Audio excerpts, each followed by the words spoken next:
Ultimately, at Texas A&M, I'm the Multicultural Greek Council Advisor, and you can see here a picture of my current exec board. And when I look at the students, a lot of times what I say is, how did I get the ability and the space to actually influence these students? And so then I'm sure a lot of you as advisors, y'all kind of probably have that moment where you take time and reflect on how did you get where you are right now. So I look back at high school. I didn't know what I was going to do, but I had some very influential high school counselors who actually were members of Alpha Kappa Alpha Sorority Incorporated, and they always indirectly told me, when you get to college, you should look into AKA. You should look into AKA. They would constantly say it, and I would always think, I don't know about all that. I just want to get out of high school and go to college. So, of course, I have a picture here from prom. So that's kind of that pivotal point where you're like, okay, well, what am I going to do next? I'm going to go to college, but then what? And so what happens most of the time is we tend to engage in several random conversations.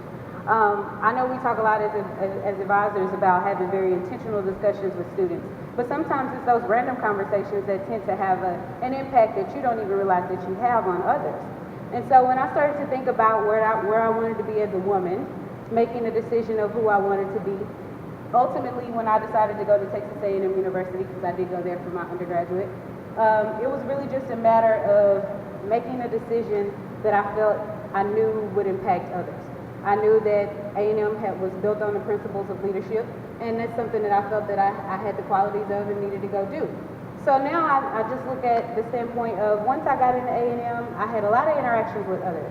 And I'm sure a lot of you have a similar story in terms of interaction with others, because it's those discussions we have and those socials we have where we get a chance to interact with others, and we tend to make a slow impact. And so when I started to think about, do I want to really join a Greek letter organization, I did a pro and con list. So sorry, it's 15 seconds, you can't read the pros and cons, but they go something of the nature of, the pros were service, sisterhood, the cons were, well, am I going to party too much? Am I going to study? So I tried it. I said, let me jump right in, head first, so to speak. And I enjoyed it. I feel like it's the best decision I ever made in my life. So then what did I wanted to do? I wanted to work with Greeks and make sure I continue to influence students, whether they realize that's what I'm doing or not.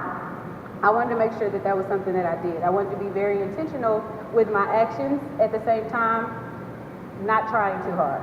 Making sure that while I'm working with students, am I making sure that I'm communicating what I really want to? And am I making sure that my actions are reflecting something that they're not even aware of yet, so to speak? So the last slide says, was I subconsciously pushed into joining a sorority? And sometimes I think that I was. So although my high school counselors would say you should look into Alpha Kappa Alpha, it was also a lot of their behaviors that pushed it on me without me thinking about it. And I notice now as an advisor, I'm sure some of you probably do the same thing. We're probably taking these actions and telling them to engage in activities that we don't even realize may influence their participation in being Greek. So what I do is I give advice often. I show interest in their personal lives. I try to tell them that patience is virtue, and make sure that when they're engaging with other non-Greeks, they're making sure that they're talking to them as generally as possible, but at the same time giving them the impression that Greek life is a great idea, that they're making good contributions to the community. And so as far as when you're moving forward, the moral of the story is that the most sophisticated approach is to not try too hard. You want to be intentional without being over the top. And ultimately, you want to try to teach them to be true to themselves, and but you don't want to tell them to be too outright, if that makes sense. And so ultimately now, I try to make sure that we're working diligently to emerge young leaders, and that is an initiative of AKA, but I try to take that and apply it to college students as well as with youth.